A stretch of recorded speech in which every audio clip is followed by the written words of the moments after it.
আসসালামু আলাইকুম।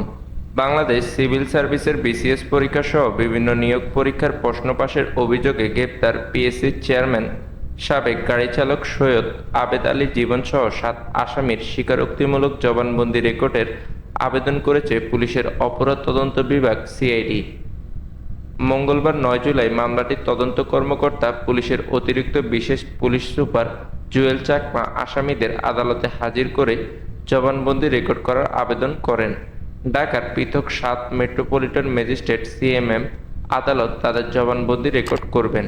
আরও যাদের জবানবন্দি রেকর্ড করার আবেদন করা হয়েছে তাদের মধ্যে রয়েছেন অফিস সহায়ক খলিলুর রহমান, অফিস সহায়ক ডিসপাস সাজিদুল ইসলাম, ব্যবসায়ী আবু সুলাইমান মোহাম্মদ সোহেল, ব্যবসায়ী সহোদর সাকওয়াত হোসেন ও শায়েম হোসেন।